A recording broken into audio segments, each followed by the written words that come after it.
لفظ کبھی عرش پر کبھی فرش پر، کبھی ان کے در کبھی در بدر، غم عاشقی تیرا شکریہ میں کہاں کہاں سے گزر گیا، کبھی راستوں میں تنہا کبھی ہوں ورود صحرا، میں جنوں کا ہم سفر ہوں میرا کوئی گھر نہیں ہے۔ بسم اللہ الرحمن الرحیم، الحمد للہ نحمده ونستعینه ونستغفره ونؤمن به ونتوکل علیہ ونعوذ باللہ من شرور انفسنا ومن سیئات اعمالنا، من يهده اللہ فلا مضل له ومن يضلل فلا هادی له، ونشهد أن لا إله إلا الله وحده لا شريك له، ونشهد أن سيدنا ومولانا محمدا عبده ورسوله صلى الله عليه وعلى آله وأصحابه وأزواجه وذرياته وأهل بيته وأهل طاعته أجمعين إلى يوم الدين، اما بعد فاعوذ باللہ من الشیطان الرجیم، بسم اللہ الرحمن الرحیم، وَإِذْ قَالَ رَبُّكَ لِلْمَلَائِكَةِ إِنِّي جَاعِلٌ فِي الْأَرْضِ خَلِيفَةً قَالُوا أَتَجْعَلُ فِيهَا مَن يُفْسِدُ فِيهَا وَيَسْفِكُ الدِّمَاءَ وَنَحْنُ نُسَبِّحُ بِحَمْدِكَ وَنُقَدِّسُ لَكَ قال انی اعلم ما لا تعلمون، صدق اللہ العظیم وصدق رسولہ النبی الکریم ونحن علی ذلک لمن الشاہدین والشاکرین والحمد للہ رب العالمین۔ یا رب صلی وسلم دائما ابدا علی حبیبک خیر الخلق کلہم، یا رب صلی وسلم دائما ابدا علی حبیبک خیر الخلق کلہم، یا رب صلی وسلم دائما ابدا علی حبیبک خیر الخلق کلہم۔ قابل صد احترام محترم و معزز بزرگ و دوستو، اللہ رب العزت کا بے انتہا کرم اور احسان ہے کہ اللہ رب العزت نے ہمیں اور آپ کو اشرف المخلوقات بنایا۔ اللہ رب العزت کی کائنات میں بہت ساری مخلوقات ہیں، ان تمام مخلوقات میں سے اشرف اور اعلیٰ حضرت انسان کو بنایا، اسی مخلوق میں ہمیں چنا اور ہمیں ایک اعزاز بخشا۔ ایک دوسری طرف اللہ رب العزت فرماتے ہیں وَلَقَدْ كَرَّمْنَا بَنِي آدم، کہ ہم نے بنی آدم کو ایک اعزاز دیا، اس کی تکریم کی کہ اسے اشرف المخلوقات میں پیدا کیا۔ اللہ رب العزت نے حضرت انسان کو پیدا کیوں کیا؟ دیگر مخلوقات بھی تھی، جو آیت کریمہ آپ کے سامنے پیش کی گئی، پڑھی گئی، اس میں اللہ رب العزت ایک بات ذکر فرما رہے ہیں کہ ہم نے زمین پر اپنا نائب بنایا، اپنا نائب بھیجا، اپنا خلیفہ بھیجا۔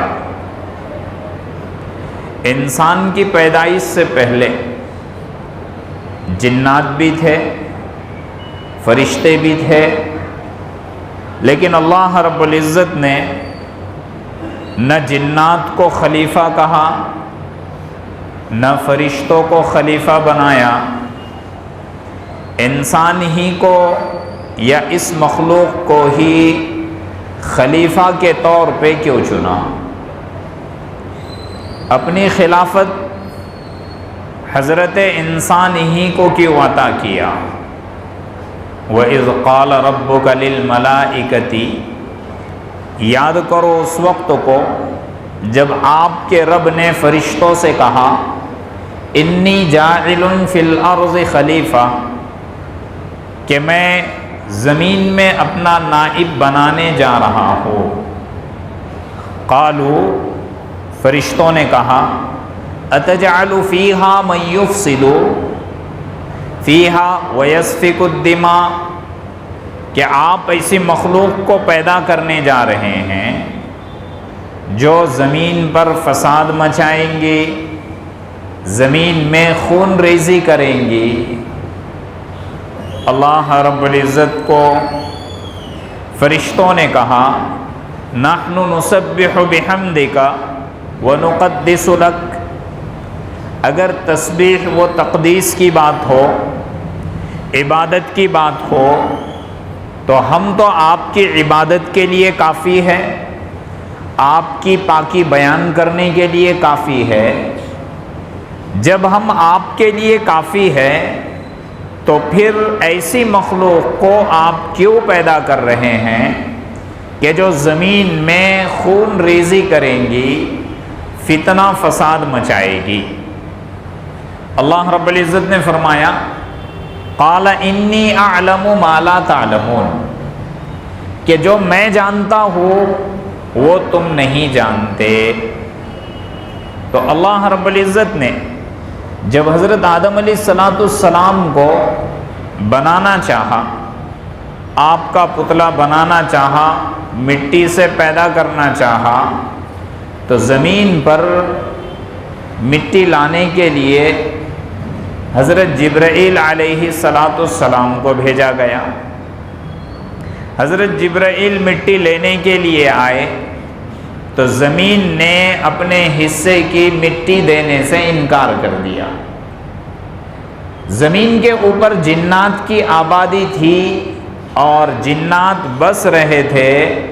ان کی شرارتوں کو دیکھ کر، ان کے فتنے فساد کو دیکھ کر، ان کی قتل و غارت گری کو دیکھ کر زمین نے یہ سوچی کہ یہ کیا کم ظلم تھا، یہ کیا کم مخلوق تھی کہ اب کوئی اور ایسی مخلوق پیدا ہو جائے جو میرے پیٹھ اور پشت پر رہ کر اس طریقے سے فساد مچا کر اللہ کی نافرمانی کرے، لہٰذا اب میں مٹی نہیں دے سکتی۔ حضرت جبرائیل علیہ السلام واپس چلے گئے۔ پھر اللہ رب العزت نے حضرت اسرافیل کو بھیجا۔ حضرت اسرافیل مٹی لینے کے لیے آئے، پھر زمین نے دینے سے انکار کر دیا۔ پھر اسی طریقے سے حضرت میکائیل کو بھیجا گیا تیسری مرتبہ۔ حضرت میکائیل، ان کو بھی انکار کر دیا گیا، یہ بھی واپس آئے۔ پھر حضرت عزرائیل کو بھیجا گیا۔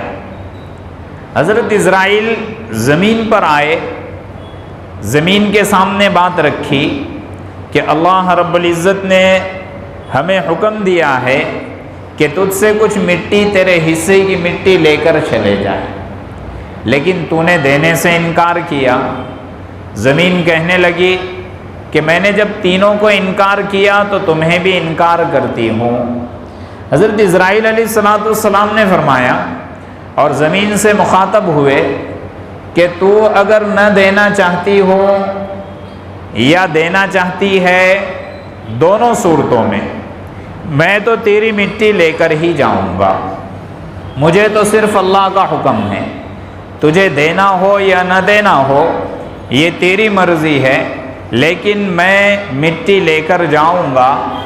چنانچہ حضرت عزرائیل علیہ السلام نے زبردستی وہ مٹی لے کر چلے گئے، یعنی اس کی بات پر دھیان نہیں دیا۔ جب حضرت انسان کو بنایا گیا، حضرت آدم علیہ السلام کا پتلا تیار کیا گیا، تو عجیب و غریب بات یہ کہ جب اسی انسان کے روح کو قبض کرنے کی باری آئی تو حضرت عزرائیل ہی کو طے کیا گیا۔ وہ اس لیے طے کیا گیا، اگر جبرائیل کو طے کرتے تو کسی کی ماں کو اگر روتا ہوا دیکھتے تو بچے کی روح نہیں لے جاتے، اسرافیل کو طے کرتے تو کسی کی اولاد کو دیکھ لیتے تو اس کے باپ کی روح نہیں نکالتے، تو کچھ نہ کچھ وجوہات سامنے آتی اور یہ بات ٹل جاتی، اس لیے حضرت اسرائیل کو اس پر مامور کیا گیا کہ انہیں کوئی فرق نہیں پڑتا، چاہے کوئی روئے یا ہنسے، گڑ گڑائے یا آہو بکا کرے، وہ وہاں سے لے کر روح کو چلے جائیں گے۔ حضرت آدم علیہ السلام کو جب پیدا کرنے کی بات اللہ رب العزت نے فرشتوں کے سامنے کی، تو فرشتوں نے اللہ رب العزت سے سوال کیوں کیا کہ ہم کافی ہے، اس مخلوق کو کیوں پیدا کیا جا رہا ہے؟ اصل میں فرشتوں کے سامنے جناتوں کی سرکشی تھی، جناتوں کی نافرمانی تھی کہ یہ اس مخلوق نے اللہ کی بہت زیادہ نافرمانی کر رکھی تھی، بہت زیادہ سرکشی کر رکھی تھی، اس لیے فرشتے یہ چاہتے تھے کہ اب کائنات میں یا زمین پر اور زیادہ اللہ کی نافرمانی نہیں ہونا چاہیے۔ لیکن اللہ رب العزت اپنا خلیفہ بنانا چاہتے تھے، اپنا نائب بنانا چاہتے تھے، اس لیے انسان کو چنا اور انسان کو خلیفۃ اللہ بنایا۔ حضرت آدم علیہ السلام کا پتلہ تیار کیا گیا، پھر وہ روح وغیرہ ان میں ڈالی گئی۔ یہ ایک مفصل اور لمبا واقعہ ہے، لیکن بتانا یہ ہے آیت کے ذیل میں کہ انسان کو اللہ رب العزت نے خلیفۃ الارض بنایا، زمین کا نائب بنایا، زمین کا نائب بنایا۔ اصل زمین کا نائب کون ہے؟ اصل خلیفۃ اللہ کون ہے؟ انبیاء علیہم السلام کی جماعت۔ حضرت آدم علیہ السلام کو نیچے بھیجا گیا تو انہوں نے خلافت کا نظام ایسے سنبھالا کہ جو اللہ حکم دیتا اس کے تحت وہ کام کرتے۔ حضرت آدم کی خلافت کیا تھی؟ کھیتی باڑی کیسے کیا جائے، یعنی معاشرت ان کے خلافت تھی اور معاشرت ان کی شریعت تھی۔ پھر حضرت آدم علیہ السلام چلے گئے، بعد میں دوسرے انبیاء آئے، ترتیب وار انبیاء آتے گئے، اخیر میں محمد الرسول اللہ صلی اللہ علیہ وسلم کو مبعوث کیا گیا۔ یہی خلیفۃ اللہ اصل ہے، اللہ کے خلیفہ۔ وَإِذْ قَالَ رَبُّكَ لِلْمَلَائِكَةِ إِنِّي جَاعِلٌ فِي الْأَرْضِ خلیفہ کے اندر جو بات ذکر کی گئی کہ اللہ رب العزت اپنا اصل نائب کس کو بنانا چاہتا ہے، تو وہ محمد الرسول اللہ صلی اللہ علیہ وسلم کی ذات اقدس ہے۔ اللہ کے رسول صلی اللہ علیہ وسلم کے بعد جتنے بھی خلیفہ ہوئے وہ اللہ کے رسول کے خلیفہ ہوئے، اللہ کے خلیفہ نہیں ہوئے۔ اس لیے زمین پر خلیفۃ اللہ اگر کوئی ہے تا قیامت تو وہ صرف اللہ کے رسول صلی اللہ علیہ وسلم کی ذات اقدس ہے اور کوئی نہیں۔ جیسے کہتے کہ خلفائے راشدین، 4 خلفاء، تو یہ خلفاء اللہ کے رسول صلی اللہ علیہ وسلم کے تھے۔ تو انبیاء جو نظام چلاتے تھے، بہت سے انبیاء ایسے آئے کہ ان کے پاس سیاست کا نظام نہیں تھا، لیکن سیاست کے امور اور سیاست کے احکام وغیرہ سب موجود تھے۔ خلافت، سیاست اور اسلام، یہ 3 چیزیں ایسی ہے کہ تینوں ایک دوسرے سے ہٹی ہوئی نہیں ہے۔ ایک بات یہ ذہن میں رکھو اور اپنے دل دماغ میں پیوست کر لو کہ سیاست کے بغیر اسلام نہیں اور اسلام کے بغیر سیاست نہیں، سیاست کے بغیر اسلام نہیں اور اسلام کے بغیر سیاست نہیں، کیونکہ اصل زمین پر اللہ کے کلمے کو بلند کرنا ہے تو اس میں ایک نظام جو مستحکم ہے، خلافت اور سیاست دونوں کا نظام ہے۔ تو اللہ رب العزت نے اللہ کے رسول صلی اللہ علیہ وسلم کو خلیفۃ الارض بنا کر بھیجا۔ اللہ کے رسول صلی اللہ علیہ وسلم مکہ مکرمہ میں رہے، جب دین کی دعوت دیتے گئے وہاں پر کوئی ایسی طاقت نہیں تھی، کوئی ایسا نظام اللہ کے رسول صلی اللہ علیہ وسلم اور صحابہ کے پاس نہیں تھا کہ جس کی وجہ سے کوئی خلافت طے کیا جائے یا کوئی امر طے کیا جائے۔ لیکن جب اللہ کے رسول صلی اللہ علیہ وسلم ہجرت فرما کر مدینہ منورہ گئے تو وہاں پہ سب سے پہلا اگر کوئی کام کیا اللہ کے رسول صلی اللہ علیہ وسلم نے تو وہاں کا سیاسی نظام اپنے ہاتھ میں لے لیا۔ سب سے پہلا کام، جیسے ہی آپ مسجد نبوی میں پہنچے فوراً وہاں کی سیاست کو سنبھالا اور انصار صحابہ سے پوچھا کہ تمہارے فلاں فلاں امور کون طے کرتا ہے اور کیا کرتا ہے۔ اس زمانے میں مدینہ منورہ میں پراپر مدینہ کے اندر دو قبیلے آباد تھے یہود کے، ایک قبیلہ بنو قریظہ اور دوسرا قبیلہ بنو نذیر، اور ایک تیسرا قبیلہ تھا جو مدینہ کے باہر تھا، وہ قبیلہ بنو قینقاع تھا۔ یہ تینوں یہود کے قبائل تھے۔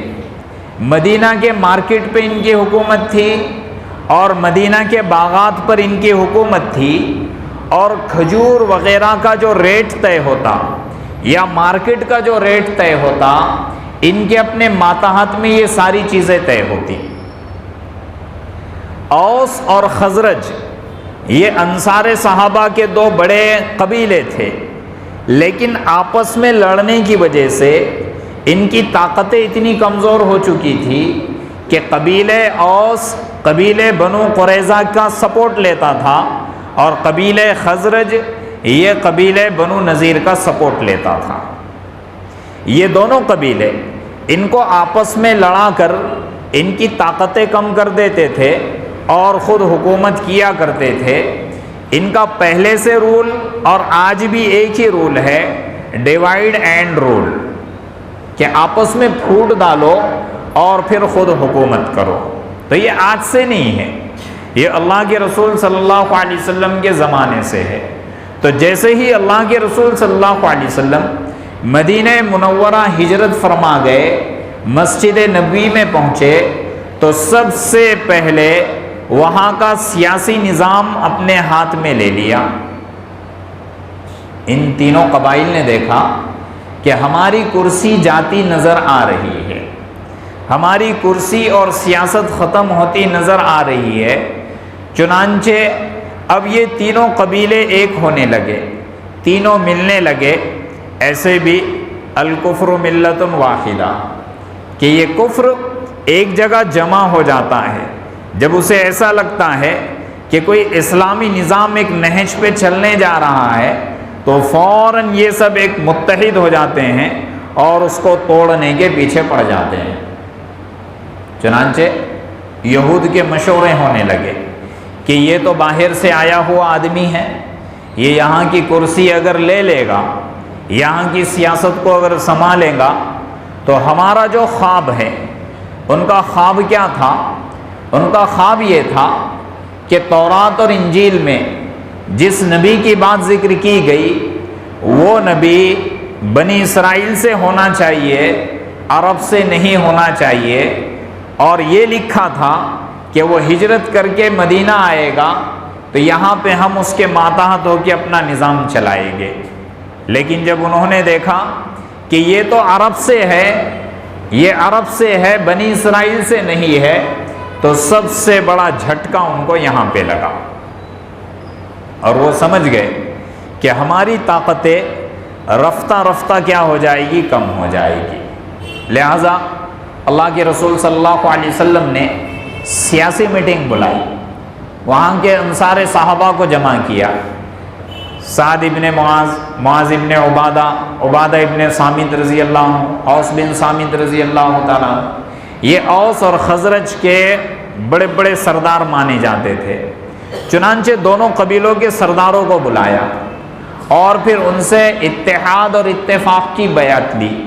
جب یہ دونوں قبیلے ایک ہو گئے، جیسے ہی ایک ہو گئے تو ان کے بڑے لوگوں کو بلایا، مارکیٹ میں جو بڑے مانے جاتے تھے ان کو جمع کیا، اسی طریقے سے جنگجو اور لڑنے میں جو بڑے مانے جاتے تھے ان کو جمع کیا، سب کو جمع کیا تو پھر اللہ کے رسول صلی اللہ علیہ وسلم نے پہلی بات یہ کی کہ یہاں کا جو مارکیٹ کا نظام ہے اس کا ریٹ اور لین دین کا کیا مسئلہ ہے، یہاں کا سسٹم کیا ہے۔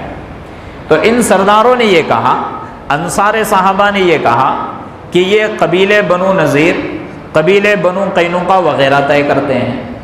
تو اللہ کے رسول صلی اللہ علیہ وسلم نے فرمایا کہ اب آج سے یہ لوگ طے نہیں کریں گے، مارکیٹ اگر ہمارا ہے، باغات ہمارے ہیں، پورا سسٹم اور انتظام ہمارا ہے، تو پھر ان کو کوئی حق نہیں بنتا کہ مارکیٹ میں ریٹ نیچے اوپر کرے۔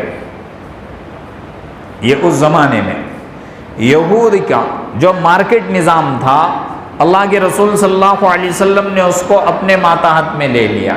لیکن آج اگر دیکھا جائے، آج کا نظام اور سسٹم دیکھا جائے، ریٹ اگر طے کرنا ہو تو ظاہر سی بات ہے پہلے درہم اور دینار سے ریٹ طے ہوتا تھا، لیکن آج ڈالر سے طے ہوتا ہے۔ آپ شیئرز مارکیٹ دیکھ لیجئے، یہ ہے کہ کوئی بھی مارکیٹ دیکھ لیجئے، اگر کرنسی کا ریٹ طے کرنا ہے تو ڈالر پہ طے ہوتا ہے۔ یہ اسرائیل کی سازش ہے، یہود کی سازش ہے، یہ پیچھے کی تاریخ دہرانا چاہتے ہیں حسد اور اناد کی بنیاد پہ، کہ جو 1400 سال پہلے، 1450 سال پہلے جو ہمارا مارکیٹ کا نظام ہمارے ہاتھ میں تھا، چھین لیا گیا، ہم اس نظام کو اپنے پاس واپس لا لیں گے۔ پہلی بات تو اللہ کے رسول نے یہ طے کی۔ دوسری بات یہ طے کی کہ تمہارے اپنے جو جنگجو لوگ ہیں، جو فوجی نظام سنبھالتے ہیں، وہ کس کے ماتحت میں ہیں؟ کہا کہ وہ بھی انہی کے ماتحت میں ہیں۔ تو کہا اس نظام کو بھی اپنے پاس لے لو، ٹریننگ ہمارے پاس چلے گی، جو بھی سیکھنا ہے وہ ہمارے ماتحت میں رہ کر ہوگا۔ فوجی جب ہمارے ہیں تو ٹریننگ بھی ہماری رہے گی، لشکر ہمارے ہیں تو لشکر بھی ہمارے رہے گے۔ چنانچہ وہ کوٹھا بھی ان سے ہٹا دیا گیا۔ اللہ کے رسول صلی اللہ علیہ وسلم ایک ایک سے یہ بات طے کی۔ پھر کہا کہ تمہارے اپنے رولز کون سے تھے؟ تمہیں اگر سیاست چلانا ہو یا نظام چلانا ہو تو وہ کہنے لگے کہ ہمارے اپنے کوئی رولز نہیں تھے، ہمارا اپنا کوئی قانون نہیں تھا۔ ہم یہ سمجھتے تھے کہ ان کے پاس آسمانی کتابیں ہیں، اس کے ماتحت میں رہ کر ہم ان کو فالو کرتے تھے، پیروی کرتے تھے۔ اللہ کے رسول صلی اللہ علیہ وسلم نے فرمایا کہ اب ہمیں کسی کتاب کی ضرورت نہیں ہے، قرآن کریم ہمارے لیے سیاسی نظام کے لیے ہو، خلافت کے نظام کے لیے ہو یا کوئی بھی دستور کے لیے ہو، یہ ہمارے لیے کافی ہے۔ چنانچہ وہاں سے ان کا وہ پتہ بھی کٹ کر دیا گیا۔ اللہ کے رسول صلی اللہ علیہ وسلم نے یہ ساری چیزیں اپنے ہاتھ میں لے لی۔ اس سے سمجھ میں یہ آیا کہ ہجرت کرنے کے بعد اللہ کے رسول صلی اللہ علیہ وسلم نے سب سے پہلا نظام اگر اپنے ماتحت میں لیا تو وہ سیاسی نظام تھا۔ ظاہر سی بات ہے یہ سیاسی نظام یہ اپنے ہاتھ میں کیوں لیا؟ وَإِذْ قَالَ رَبُّكَ لِلْمَلَائِكَةِ إِنِّي جَاعِلٌ فِي الْأَرْضِ خلیفہ کہتے ہیں، کیونکہ اصل خلیفۃ اللہ کون ہے؟ اللہ کے رسول صلی اللہ علیہ وسلم ہے۔ تو جب تک اگر زمین پر خلافت قائم کرنا ہو یا اللہ کی نیابت کو لانا ہو تو ظاہر سی بات ہے وہ سارے امور لینا ہوگے جو اسلامی نظام کے ماتحت آتے ہیں۔ اللہ کے رسول صلی اللہ علیہ وسلم نے یہی کیا۔ چنانچہ اللہ کے رسول صلی اللہ علیہ وسلم سارے مسائل مسجد نبوی میں بیٹھ کر حل کیا کرتے تھے۔ کوئی بھی مسئلہ آتا، خاندانی مسئلہ آتا، اللہ کے رسول صلی اللہ علیہ وسلم کے پاس دارالقضاء قائم ہو جاتا، دارالافتاء قائم ہو جاتا، قرآن سیکھنے سکھانے کی بات آتی، مدرسہ قائم ہو جاتا، کسی کے سامنے کلمے کی بات پیش کرنا ہے، کسی کو دعوت دینا ہے، پورا جماعتی نظام آ جاتا کہ وہ جا کر کیا کر رہے؟ دعوت دے رہے ہیں، کلمے کی دعوت دے رہے ہیں، دین کی دعوت دے رہے ہیں۔ یہ سارے نظام اللہ کے رسول صلی اللہ علیہ وسلم سنبھالا کرتے تھے۔ تو یہ سیاست یہ اسلام کا بہت بڑا حصہ ہے کہ جیسے کہا جاتا ہے آج کل اگر سیاست کو دیکھا جائے، لفظ سیاست اگر سنے یا راج کارن اگر سنے تو ظاہر سی بات ہے اس کی تعریف یا اس کی شکل و صورت بہت خراب نظر آتی ہے۔ کہتے جو بہت زیادہ جھوٹ بولے وہ سیاست میں جا سکتا ہے، بہت زیادہ دھوکہ دے دے وہ سیاست میں جا سکتا ہے، بہت زیادہ جھوٹے وعدے کرے، یہ کر دیں گے، یہ بنا دیں گے، وہ کر دیں گے، یہ کر دیں گے، کہا یہ سیاست میں چلتا ہے۔ حالانکہ سیاست کے بغیر اسلام نہیں، اسلام کے بغیر سیاست نہیں ہے۔ یہ تو بعد کے لوگوں نے سیاست کو خراب کر دیا، سیاست کو اتنا گندا کر دیا، اتنا گندا کر دیا کہ اگر اچھا انسان بھی اس میں قدم رکھنے جائے گا تو وہ بھی گندا ہو جائے۔ جیسے کسی کا مکان ہو، اس میں اگر نالی کا پانی آ جائے، مکان تو صاف ستھرا ہے، نالی کا پانی جمع ہو جائے تو ظاہر سی بات ہے صاحب مکان اگر اندر آ جائے تو کیا ہو جائے گا؟ وہ بھی خراب ہو جائے گا، گندا ہو جائے گا۔ بہرحال سیاست یہ بری چیز نہیں ہے، اس کے اپنے اصول ہے اور اس کے اپنے طریقے ہیں کہ کیسے چلانا ہے، کیسے کرنا ہے۔ تو خلیفۃ اللہ یہ اصل میں اللہ کے رسول صلی اللہ علیہ وسلم ہی ہیں۔ اللہ کے رسول صلی اللہ علیہ وسلم کی خصوصیت یہ تھی، اللہ کے رسول صلی اللہ علیہ وسلم کی خصوصیت یہ تھی کہ نبوت کے ساتھ ساتھ آپ کو سیاست کے امور ایک ساتھ دے دیے گئے تھے۔ آپ سے پہلے جو پچھلے انبیاء تھے تو بعض انبیاء وہ گزرے کہ جن کو سیاسی نظام دیا گیا ہے، نبوت دی گئی۔ بعض انبیاء وہ گزرے کہ صرف اللہ کے دین کی بات اور جو حدود اللہ وغیرہ ہے اس کو بیان کرتے، پھر وہ ختم ہو جاتا۔ کوئی نبی کسی اپنے قوم کے پاس آتا، علاقے کے ماتا، علاقہ اتنا اس کے ذمہ رہتا، پھر وہ ختم ہو جاتا۔ پھر قوم بگڑ جاتی تو بگڑنے کے بعد پھر کوئی دوسرا نبی آتا، پھر وہ اس کو سنبھالنے لگ جاتا۔ لیکن اللہ کے رسول صلی اللہ علیہ وسلم کی خصوصیت یہ ہے کہ آپ کی سیاست تا قیامت رہے گی، آپ کی سیاست تا قیامت رہے گی، آپ کی خلافت تا قیامت رہے گی۔ اس لیے اللہ کے رسول صلی اللہ علیہ وسلم نے فرمایا کہ علیکم بسنتی و سنت الخلفاء الراشدین، کہ میری سنت اور میرے طریقے کو لازم پکڑ لو اور خلفاء راشدین کے طریقے کو لازم پکڑ لو۔ خلفاء کہتے ہیں، اسی لیے کہا کہ خلیفہ اور نیابت اگر سیاست میں چلے گا، خلفاء راشدین کے بعد اب خلیفۃ المسلمین اور خلیفۃ المؤمنین کا لقب نہیں ملے گا۔ سیاست میں اگر کوئی اسلامی سیاست سنبھالتا ہے، کوئی اسلامی ملک ہے، اسلامی نظام سنبھالتا ہے، تو خلفاء راشدین کے بعد خلیفۃ المسلمین کا لقب نہیں ملے گا۔ ہاں، امیر المسلمین اور امیر المؤمنین کا لقب مل سکتا ہے، اس لیے کہ اب جو خلافت کی نیابت ہے وہ خلفاء راشدین کی، اللہ کے رسول صلی اللہ علیہ وسلم، اور اسی طریقے سے اب جو بھی بنتے جائیں گے تو وہ نیابت در نیابت ہوتی جائے گی۔ اللہ کے رسول صلی اللہ علیہ وسلم نے بھی جیسے سیاست کو اگر سنبھالا ہے، جتنی بھی چیزیں اگر آپ دیکھیں گے کہ جیسے مدینہ سے اگر آپ اللہ کے رسول صلی اللہ علیہ وسلم دین پھیلانا چاہ رہے یا کہیں اور جا رہے تو کہیں نہ کوئی غزوہ ہو گیا، کوئی جہاد وغیرہ ہو گیا، یا اسی طریقے سے اللہ کے دین کی دعوت کو پھیلا دیا گیا۔ اللہ کے رسول صلی اللہ علیہ وسلم نے یہ ساری چیزیں اپنے طور سے اور دستور جو قرآن کریم نازل کیا گیا تھا اس کے تحت کیا ہے، پورے نظام کو سنبھالا۔ اس کے بعد صحابہ آئے، حضرت ابوبکر صدیق رضی اللہ تعالیٰ یعنی آپ کے نائب بنے، خلیفہ بنے، پھر حضرت عمر فاروق رضی اللہ تعالیٰ بنے۔ یہ سارے اپنے اپنے اعتبار سے اسلام کے ماتحت میں رہ کے اس کے قوانین کو سامنے رکھتے ہوئے سیاست کا مکمل نظام سنبھالا کرتے تھے۔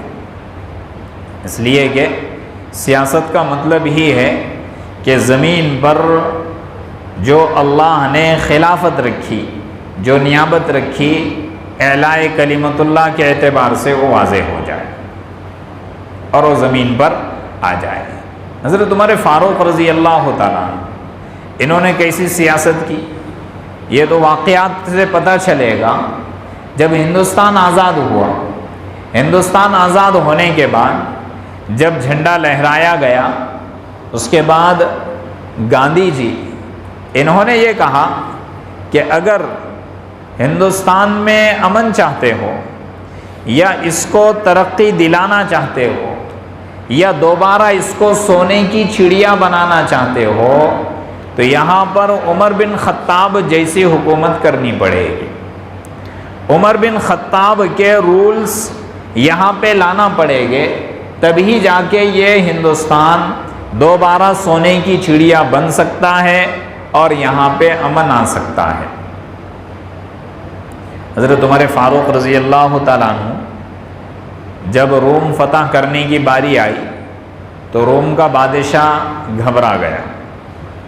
روم کے بادشاہ نے یہ سوچا کہ یہ مسلمانوں کا جو خلیفہ ہے، بادشاہ ہے، وہ تو بادشاہی سمجھیں گے، بادشاہی کہیں گے، کہا کہ کچھ تحفے تحائف بھیجیں گے تاکہ یہ ہماری طرف چڑھائی نہ کرے، تاکہ ہماری طرف نہ آئے، کیونکہ حضرت عمر فاروق رضی اللہ تعالیٰ عنہ کے زمانے میں اسلامی سیاست آگے بڑھتی گئی اور بہت زیادہ بڑھتی گئی۔ چنانچہ جو روم کا بادشاہ تھا، اس نے بہت سارے تحفے حضرت عمر فاروق رضی اللہ تعالیٰ عنہ کے لیے بھیجا۔ یہ بادشاہ کبھی حضرت عمر فاروق رضی اللہ تعالیٰ عنہ سے ملنے نہیں آیا۔ اس زمانے میں جو اسلامی راجدھانی تھی، جو کیپٹل تھا، وہ مدینہ منورہ تھا۔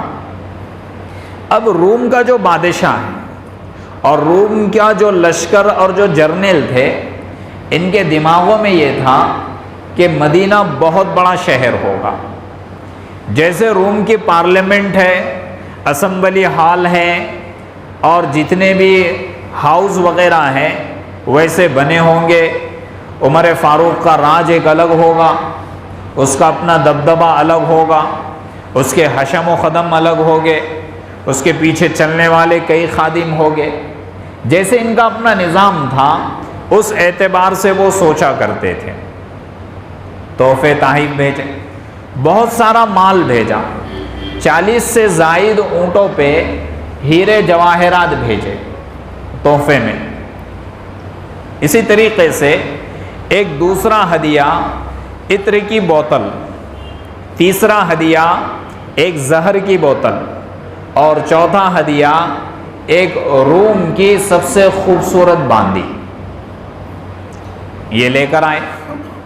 جرنیل نے یہ سوچا، دو جرنیل، انہوں نے یہ سوچا کہ چلو ہم کیا کرتے ہیں، مدینہ میں داخل ہونے سے پہلے مدینہ کے باہر کسی وادی میں قیام کرتے ہیں، پہلے وہاں جا کر تفتیش کریں گے، دیکھیں گے کیا بات ہے، کیسے ملاقات کر سکتے، عمر فاروق کا کوئی پی اے اسسٹنٹ ہوگا تو اس سے ملیں گے، ایک تاریخ لیں گے، پھر مل کر چلے جائیں گے۔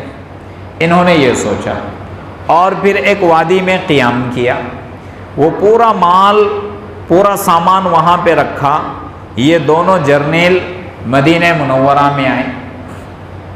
جب مدینہ میں داخل ہوئے، مدینہ کے بازاروں سے چلنے لگے تو دیکھا کہ سب اطمینان کے ساتھ، سکون کے ساتھ، سب کی نگاہیں تواضع کے ساتھ، سب نیچے دیکھ کر چل رہے، سب کے زبان پہ السلام علیکم السلام علیکم، سلامتی کی دعا ہے، مصافحے کر رہے ہیں، ایک دوسرے سے مسکرا رہے ہیں، ایک دوسرے کو دیکھ رہے ہیں۔ بازار ایسا لگا ہوا ہے کہ کبھی آواز آتی اللہ کے ندا کی تو صحابہ ویسی دکانیں چھوڑ کر مسجد کی طرف چلے جاتے، کسی کا کوئی خوف نہیں، چوری کا کوئی خوف نہیں، کسی کا کوئی ڈر نہیں۔ بس ایک دن انہوں نے گھوما اور سوچا کہ چلو یہاں کے بادشاہ کا محل دیکھتے ہیں کیسا ہے۔ چلتے چلتے چلتے مدینہ کے اس کنارے سے اس کنارے باہر نکل گئے، لیکن کوئی محل ہی نظر نہیں آیا۔ پھر ایک دونوں دوسرے میں ڈسکس کرنے لگے، ہم غلط جگہ تو نہیں آ گئے کہ وہ مسلمانوں کا بادشاہ کہ جس کا رعب اور دبدبہ اتنا ہے کہ ہمارا بادشاہ بھی گھبرا گیا، ہمارے بادشاہ کا اتنا بڑا محل ہے، اتنا بڑا محل ہے کہ بہت سارا آدھا لشکر اس میں بیٹھ سکتا ہے۔ یہاں مدینہ میں آ گئے، یہاں تو کوئی محل ہی نظر نہیں آ رہا۔ کہا کہ پھر دوبارہ دوسرے دن آ گئے، پھر چیک کیا، مدینہ کے باہر نکل گئے۔ پھر تیسرے دن آئے تو صحابہ نے دیکھا کہ 2 شخص اجنبی ہے اور 3 دن سے مدینہ کے چکر کاٹ رہے ہیں، مدینہ کے مارکیٹ میں گھوم رہے۔ تو ایک صحابی نے پوچھا کیا بات ہے؟ تو انہوں نے یہ کہا کہ اصل میں ہم روم سے آئے ہوئے ہیں اور ہم تمہارے بادشاہ سے ملنے آئے، لیکن یہاں پہ بادشاہ کا کوئی محل وغیرہ نظر نہیں آ رہا، آپ کے بادشاہ کہاں ہیں؟ اس صحابی نے مسجد نبی صلی اللہ علیہ وسلم کا ایڈریس دے دیا کہ اس طریقے سے جاؤ، یہاں جاؤ، ممکن ہو وہاں پہ وہ آرام کر رہے ہوں گے، لیکن تھوڑا سنبھل کے جانا، زیادہ آواز میں بات نہ کرنا، اگر وہ آرام کر رہے ہیں تو انہیں جگانا نہیں۔ تو انہوں نے کہا کہ ٹھیک ہے، یہ دونوں ایڈریس دیے، اس کے مطابق آ گئے تو دیکھا کہ مسجد نبوی ہے، اور مسجد نبوی میں حضرت عمر فاروق رضی اللہ تعالیٰ عنہ سنت کے مطابق لیٹے ہوئے ہیں۔ آپ اپنے ہاتھ میں کوڑا رکھا کرتے تھے، اس کوڑے کو گول کیا ہوا ہے اور تکیہ بنایا ہوا ہے، اسی کو سرہانے لے کر لیٹے ہوئے ہیں۔ چہرہ قبلے کی طرف ادھر جانب تھا اور گیٹ کی طرف پیٹھ تھی، تہبند تھا اور اس طریقے سے لیٹے ہوئے تھے۔ وہ دونوں آپس میں کہنے لگے کہ یہ بادشاہ کیسے ہو سکتا ہے؟ تہبند اگر دیکھا جائے تو اس پہ کئی پیون نظر آ رہے ہیں، اور لیٹا اگر دیکھا جائے تو ایک کھجور کے چھال کی چٹائی ہے، اس پہ لیٹا ہوا ہے۔ کہا یہ بادشاہ نہیں ہو سکتا، ممکن ہو کہ جس نے ہمیں ایڈریس دیا ہو اس نے ہم سے مذاق کیا ہے، یا یہ کہ ہم غلط جگہ آ گئے۔ دوسرا کہنے لگا کہ نہیں ہو سکتا یہی ہے۔ تو پہلا غصے میں آ گیا، کہا کہ تجھے میں کہہ رہا ہوں تو تیرے بات سمجھ میں نہیں آ رہی۔ اس کی آواز بلند ہو گئی، اس کی آواز کیا ہو گئی؟ بلند ہو گئی۔ جیسے ہی بلند آواز ہونا تھا، حضرت عمر فاروق رضی اللہ تعالیٰ عنہ اٹھ گئے اور پلٹ کر کہا کہ کون ہے؟ کیونکہ مسجد نبوی میں روضہ اقدس صلی اللہ علیہ وسلم بھی تھا، وہاں پہ آواز بلند نہیں کر سکتے تھے۔ جیسے ہی پوچھا، حضرت عمر فاروق رضی اللہ تعالیٰ عنہ کی اور دونوں جرنیل کی جب ایک نگاہ ہو گئی تو یہ دونوں جرنیل تھر تھر کانپنے لگے۔ دونوں جرنیل تھر تھر کانپنے لگے۔ یہ رعب ہوتا ہے، فراست مومن ہوتی ہے۔ حضرت عمر فاروق رضی اللہ تعالیٰ عنہ کا رعب اور دبدبہ اتنا زیادہ تھا، اتنا زیادہ تھا کہ شیطان بھی ڈرتا ہے ان سے شیطان بھی ڈرتا ہے۔ بلکہ علماء نے یہاں تک لکھا ہے کہ جس مجلس میں ان کا نام آ جائے وہاں سے شیطان بھی بھاگ جاتا ہے۔ ایک مرتبہ اللہ کے رسول صلی اللہ علیہ وسلم کے سامنے بیٹھے ہوئے تھے، اللہ کے رسول صلی اللہ علیہ وسلم نے ان کو دیکھ کر مسکرایا۔ حضرت عمر فاروق رضی اللہ تعالیٰ عنہ نے پوچھا، یا رسول اللہ مسکرانے کی وجہ کیا ہے؟ اللہ کے رسول صلی اللہ علیہ وسلم نے فرمایا کہ عمر، جس طریقے سے تیرا دبدبہ زمین کے اوپر ہے زمین کے نیچے بھی رہے گا۔ تو حضرت عمر فاروق رضی اللہ تعالیٰ عنہ اور تھوڑا اللہ کے رسول سے کبھی کبھی صحابہ مزاح کر لیا کرتے تھے، مذاق نہیں کرتے تھے، مزاح کر لیا کرتے تھے۔ تو ایسے ہی تھوڑے سے آستین چڑھا لی اور کہا کہ اللہ کے رسول تب تو میں ان کو بھی دیکھ لوں گا، تب تو میں ان کو بھی دیکھ لوں گا۔ بہرحال حضرت عمر فاروق رضی اللہ تعالیٰ عنہ کی جیسے ہی نگاہ پڑی، یہ دونوں تھر تھر کانپنے لگے، ان کا پورا غصہ اور رعب ختم ہو گیا۔ حضرت عمر فاروق رضی اللہ تعالیٰ عنہ آئے قریب، پوچھا کیا بات ہے، کہاں سے آئے؟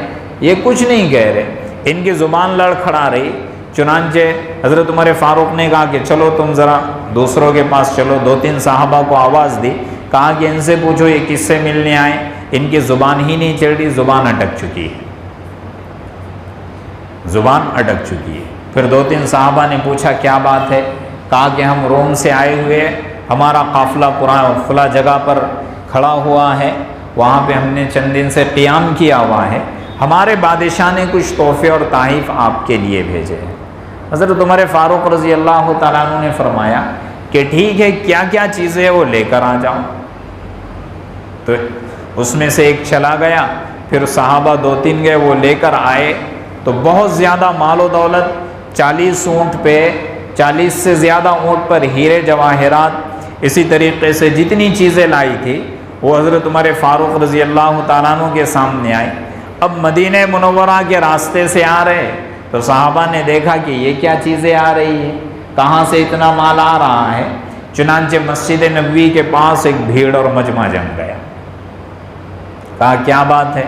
پھر جرنیل نے یہ کہا کہ یہ سارے ہیرے جواہرات ہمارے بادشاہ نے خالص آپ کو تحفے میں بھیجے، یہ صرف آپ کے لیے ہے۔ حضرت عمر فاروق رضی اللہ تعالیٰ عنہ نے فرمایا کہ میں لے کر کیا کروں گا، میرے لیے تو یہ چیز نہیں ہے۔ کہا کہ یہ سارا مال بیت المال میں ڈال دو، یہ سارا مال بیت المال میں ڈال دو۔ امیر المومنین ہے، خلیفۃ المسلمین ہے، اتنے سارے ہیرے جواہرات، کہا کہ اس میں ڈال دو۔ کہا اور کیا لائے ہیں؟ کہا کہ ایک عطر کی بوتل ہے، اتنی خوشبودار ہے، اتنی خوشبو ہے کہ اگر کپڑے پہ لگا دیا جائے کپڑا پھٹ جائے لیکن خوشبو نہ جائے۔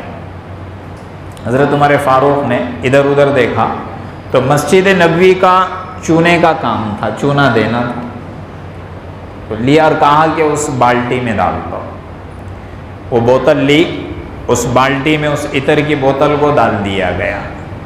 بعض علماء فرماتے ہیں، عارفین فرماتے ہیں کہ وہ خوشبو مدینہ کی مٹی سے آج بھی آتی ہے، یہ کرامت فاروقی ہے، حضرت عمر فاروق رضی اللہ تعالیٰ عنہ کی کرامت ہے۔ پھر کہا کہ کیا ہے؟ کہا زہر کی بوتل ہے، زہر کی بوتل ہے۔ کہا کہ آپ کا کوئی دشمن ہوگا، اگر ڈھکن کھول کر اس کو سنگا دیا جائے تو وہ مر جائے گا، پلانے کی ضرورت بھی نہیں پڑے گی۔ اس کے روم میں مکان میں رکھ دیا جائے، داخل ہوتے ہی خود بخود مر جائے گا۔ یہ اتنی زہریلی بوتل ہے اور یہ زہر اتنا جلد مار ڈالنے والا ہے۔ حضرت عمر فاروق رضی اللہ تعالیٰ عنہ نے وہ بوتل اپنے ہاتھ میں لی اور یہ کہا کہ میرا کون دشمن ہو سکتا ہے؟ میرا دشمن صرف میرا نفس ہے، میرا دشمن صرف میرا نفس ہے اور ایک شیطان ہے۔ رہی بات شیطان کی، وہ تو میرے پاس بھٹکتا نہیں، اور دوسری بات نفس کی تو وہ میرے اندر ہے، تو لہٰذا کیوں نہ میں اپنے دشمن کو مار دوں۔ چنانچہ بسم اللہ پڑھا اور پوری زہر کی بوتل پی گئے۔ وہ جرنیل دیکھنے لگے کہ ابھی اب عمر فاروق مر جائے گا، ابھی مسلمانوں کا بادشاہ ختم ہو جائے گا، لیکن سینے پہ ہاتھ رکھا اور کچھ نہیں ہوا۔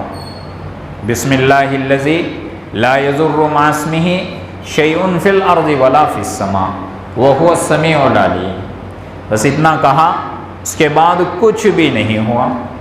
یہ جرنیل دیکھنے لگے کہ یہ ماجرا کیا ہے۔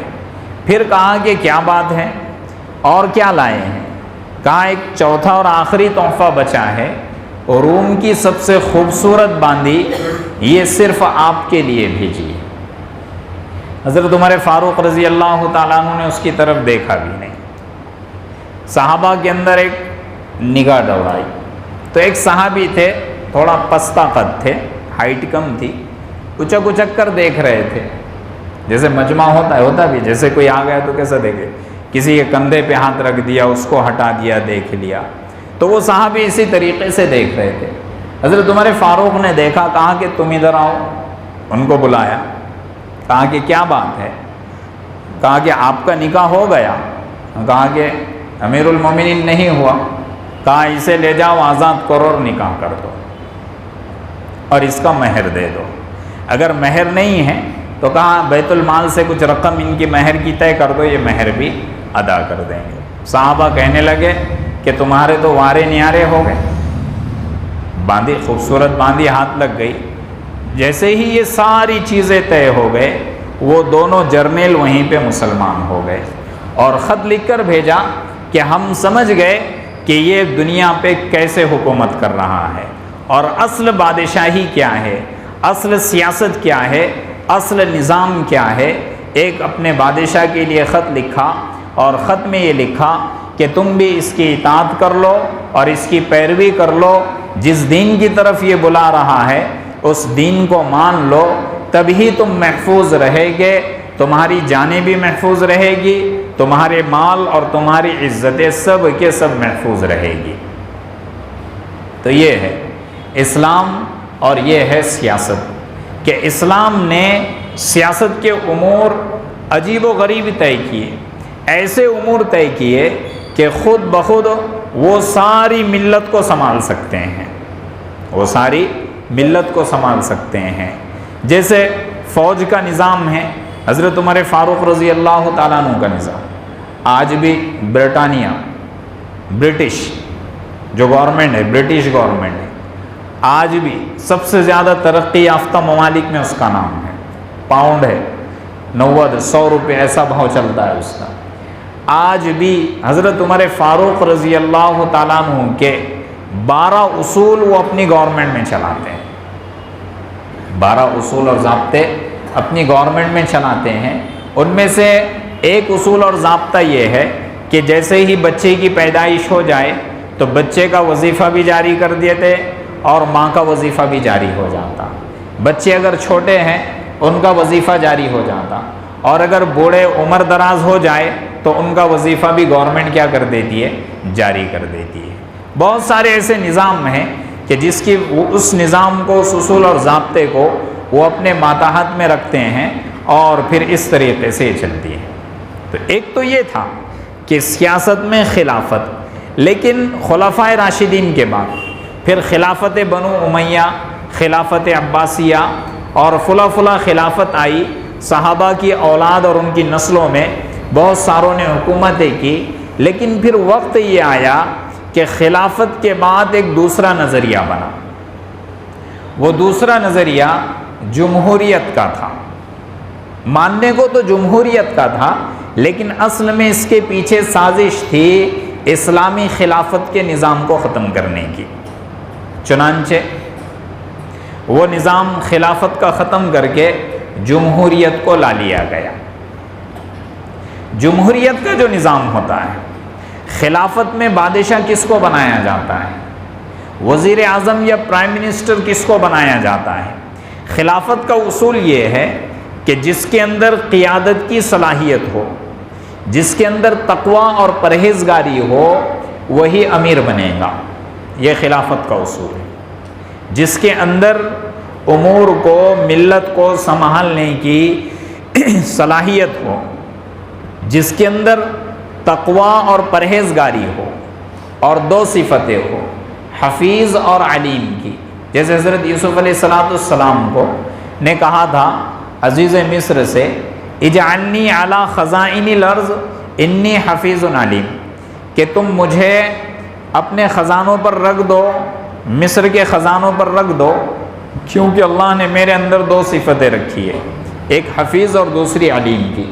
حفیظ کہتے ایسے حفاظت کرنے والے کو کہ جس کے اندر امانت داری بھی ہو، خیانت کا شائبہ نہ ہو، اور علیم کہتے جانکار کو۔ چنانچہ اگر گورنمنٹ چلانا ہو اور ملک کو چلانا ہو تو وزیر اعظم ہو یا ملک کا بادشاہ ہو، اس کے اندر دو صفتیں کامل ترین ہونا چاہیے، مکمل ہونی چاہیے۔ ایک تو وہ ملک کی حفاظت اور اس کے خزانے کی حفاظت امانت داری کے ساتھ کرتا ہوں، اور دوسرا ملک کو سنبھالنے اور ملک کو چلانے کی صلاحیت رکھتا ہو۔ ایسا نہیں کہ ملک کا خزانہ اپنے بینک بیلنس میں باہر کے بینکوں میں کر دے، اور جب ملک در پہ آ جائے، روڈ پہ آ جائے، تو قوم سے پیسہ نکال کر چوس کر کیا کر دے، اس کو بھر دے۔ دو صفتیں ضروری ہے۔ خلافت میں یہی اصل ہے، اسی کی بنیاد پہ انسانیت ترقی کرتی ہے اور ملک اور ممالک ترقی کرتے ہیں اور چھوٹے سے لے کر بڑے تک سب سکون اور امن کے ساتھ رہتا ہے۔ لیکن خلافت کو ختم کر کے جب جمہوریت آ گئی تو جمہوریت کا اصول اور ضابطہ یہ ہے کہ جو اکثر جس کو چنے گا اس کو بنایا جائے۔ جمہوریت میں کیا اکثریت ہے؟ جمہوریت میں اکثر بادشاہ کس کو بناتے ہیں؟ اکثریت جس کو ووٹ ملتے ہیں، جو اکثر کی جو رائے آتی ہے تو اس کو کیا کرتے ہیں؟ بادشاہ بنا دیتے ہیں۔ تو اب جمہوریت کیا ہے؟ جمہوریت میں ووٹ کا نظام کیا ہے؟ ووٹ کا شرعی حق کیا ہے؟ اخلاقی حق کیا ہے؟ ووٹ دینا چاہیے یا نہیں دینا چاہیے؟ انشاءاللہ یہ اگلی نشست میں بھی تفصیل آئے گا۔ اللہ رب العزت کہنے سننے سے زیادہ عمل کی توفیق عطا فرمائیں۔ کسی کو اگر کوئی سوال درپیش ہو، کوئی اعتراض ہو سیاسی امور کے اعتبار سے تو سوال کر سکتا ہے۔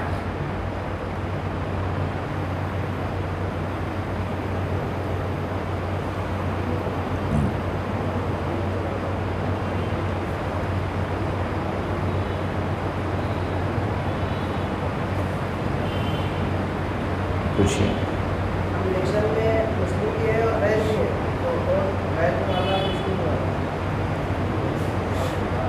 ہمارا ملک چونکہ جمہوری ہے تو اب اس میں دونوں میں جس میں صلاحیت ہوگی یا یہ کہ جو ملت کے لیے، ملک کے لیے، علاقے کے لیے جو سب سے زیادہ نفع بخش ثابت ہو سکتا ہے تو اسے ووٹ ڈالیں۔